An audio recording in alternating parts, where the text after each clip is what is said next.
Bonjour à tous, passionnés d'histoires profondes et émouvantes, et de parcours de vie dramatiques.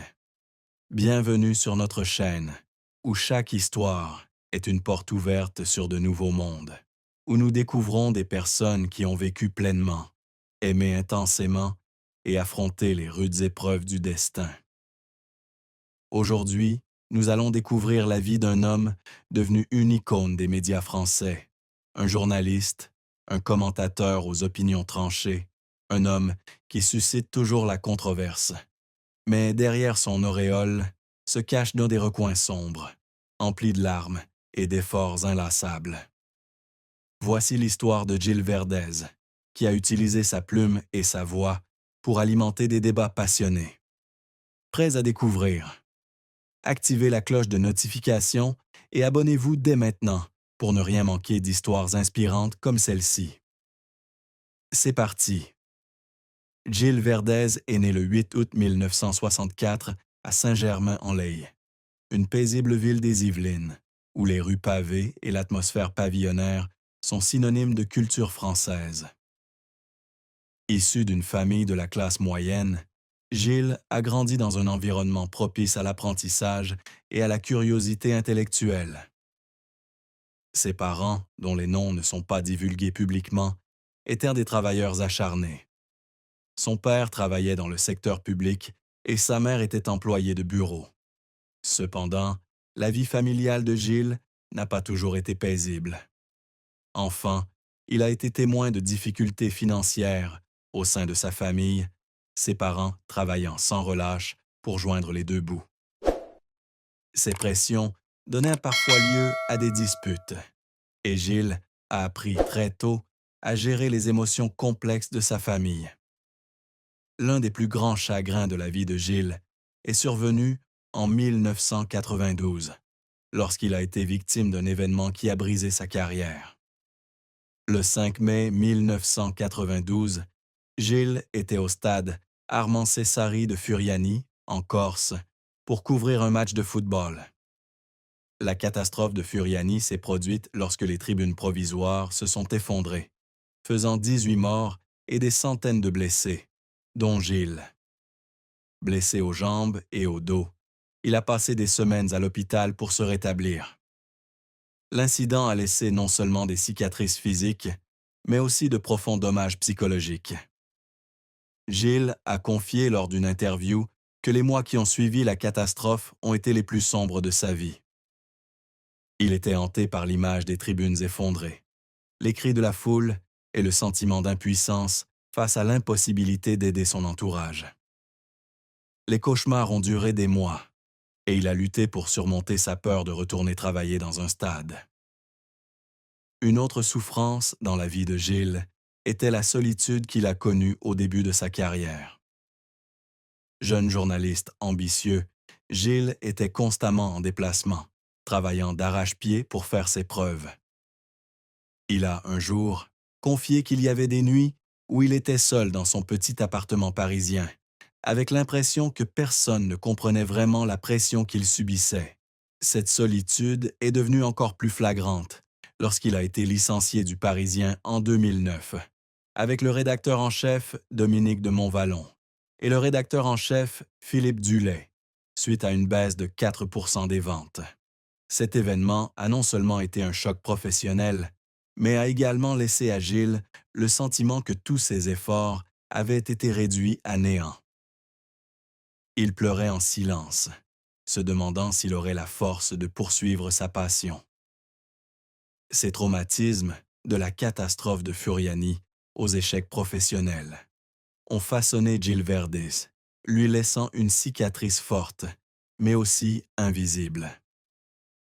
La carrière de Gilles Verdez a été longue et tumultueuse, de ses débuts dans la presse écrite à sa carrière de commentateur télévisuel parmi les plus respectés de France.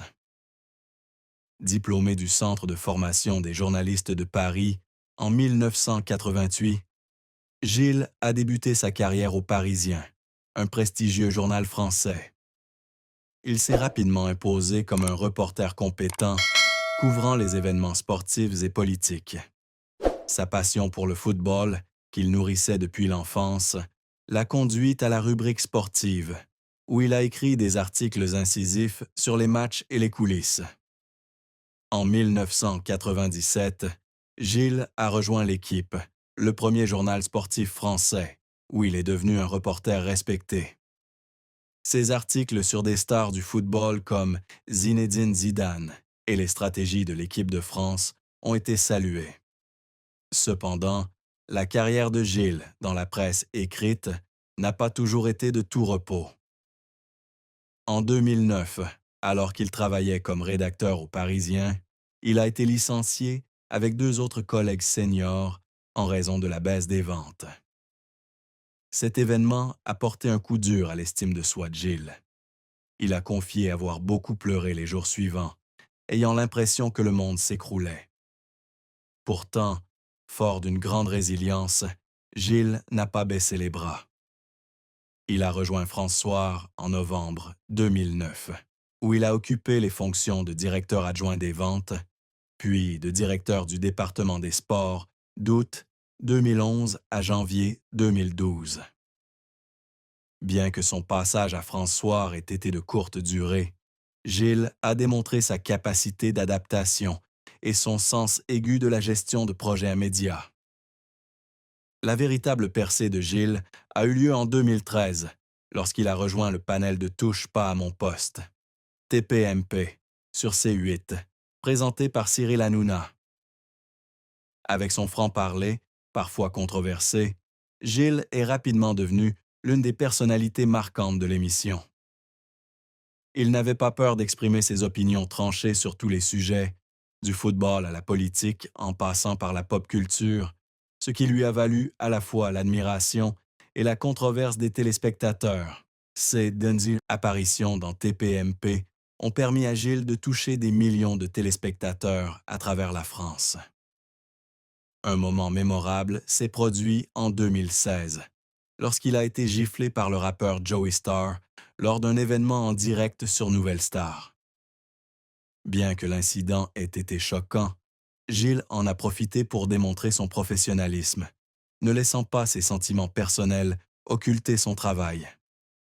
Gilles est également co-auteur de plusieurs ouvrages sur le football et la politique, tels que Le PSG, le Qatar et l'argent, 2013, et Le Conquistador, Manuel Valls, Les secrets d'un destin, 2014, récompensé par le prix de littérature politique, Edgar Faure en 2013. Ces ouvrages témoignent non seulement de l'étendue de ses connaissances, mais aussi de son dévouement à son métier. Cependant, tous ces projets n'ont pas été couronnés de succès. Certains de ses livres ont reçu des critiques mitigées, certains lui reprochant une approche parfois trop partiale. Ces critiques ont fait pleurer Gilles à plusieurs reprises, notamment lorsqu'il a le sentiment que son travail n'est pas reconnu. Néanmoins, il a continué à travailler, à écrire et à apparaître à la télévision, convaincu que la persévérance l'aiderait à surmonter toutes les difficultés. Gilles Verdès a épousé Fatou, une Sénégalaise, le 29 août 2022, lors d'une cérémonie traditionnelle au Sénégal. Leur mariage était le fruit d'une histoire d'amour qui a duré de nombreuses années, marquée par un moment mémorable le 10 février 2017. Gilles a demandé Fatou en mariage en direct à l'antenne de Touche, pas à mon poste. Il lui a exprimé son amour avec sincérité, énumérant les raisons de son amour pour elle, de sa tendresse à sa force. Cependant, la réaction, ou plutôt l'absence de réaction, de Fatou a provoqué une tempête médiatique. Elle est apparue discrète, mal à l'aise face à cette attention, ce qui a suscité de nombreuses spéculations sur leur relation. Gilles a expliqué plus tard que Fatou était une personne réservée qui n'aimait pas se montrer, et il respectait cela. Leur mariage au Sénégal était une affaire personnelle, mêlant culture française et sénégalaise, exprimant leur amour et leur harmonie. Cependant, Gilles a été profondément touché lorsqu'il a appris que Fatou avait été diagnostiqué d'un lupus érythémateux disséminé, une maladie auto-immune rare, en 2023. Lors d'une rare apparition dans TPMP pour parler de sa vie privée, Gilles n'a pu retenir ses larmes en évoquant la santé de sa femme. Il a décrit la vision de Fatou, toujours pleine d'énergie, confrontée à des douleurs chroniques et à des traitements lourds comme la chose la plus douloureuse pour lui. Gilles a raconté qu'il y avait des jours où Fatou ne pouvait pas sortir du lit à cause de la fatigue et qu'il se sentait impuissant car il ne pouvait rien faire pour la soulager. Un jour, il a pleuré assis à côté d'elle à l'hôpital, lui tenant la main et lui promettant d'être toujours là, quoi qu'il arrive.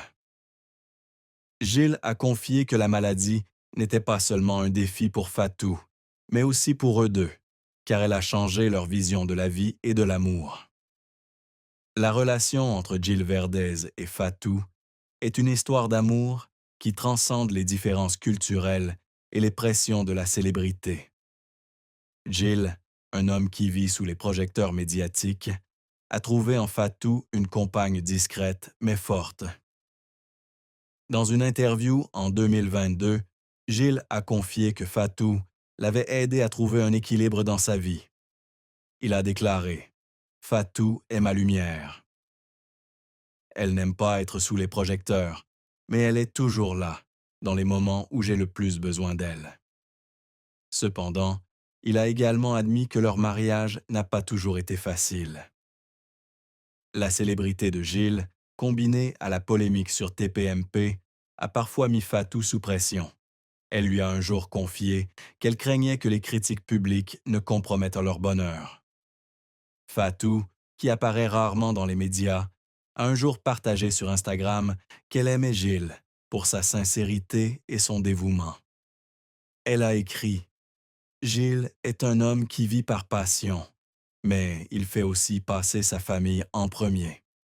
Je n'ai pas besoin qu'il soit une star, j'ai juste besoin qu'il soit lui-même. » Cependant, elle a également admis que son lupus avait créé des distances dans leur relation. Il y a eu des jours où elle se sentait comme un fardeau pour Gilles, ce qui a donné lieu à de petites disputes. Gilles, de son côté, a confié se sentir impuissant face à son incapacité à aider Fatou à aller mieux. Un aspect négatif de leur mariage réside dans leur manière différente de gérer la maladie. Alors que Gilles préfère en parler publiquement pour obtenir de la compassion, Fatou préfère garder le secret pour protéger sa vie privée. Malgré cela, ils restent engagés l'un envers l'autre. Gilles rappelant régulièrement à Fatou « On s'en sortira, comme on l'a toujours fait. » La fortune de Gilles Verdez est estimée à 6 millions d'euros, un chiffre qui reflète sa brillante carrière dans les médias. La principale source de revenus de Gilles provient de son rôle de chroniqueur dans Touche pas à mon poste, où il est rémunéré environ 600 € par épisode. Grâce à ses fréquentes apparitions, cette somme a considérablement augmenté au fil des ans. Gilles gagne également de l'argent grâce à des contrats avec des stations de radio comme RFI et Europe 1, où il est intervenu dans des émissions comme Les pieds dans le plat. Ses livres, notamment sur le football et la politique, lui apportent également des revenus complémentaires. Le Conquistador et le PSG, le Qatar et l'argent ont connu des ventes impressionnantes. Gilles possède un luxueux appartement à Paris, où il a vécu avec Fatou après leur mariage. Il a également investi dans une maison de vacances en Provence, où il se rend souvent pour se détendre et échapper à l'attention des médias. Gilles possède également une petite collection de voitures, dont une Porsche Cayenne et une BMW, reflétant ses goûts personnels. Passionné de mode, il investit souvent dans des marques haut de gamme comme Hugo Boss et Armani. Malgré son style de vie aisé, Gilles est connu pour être un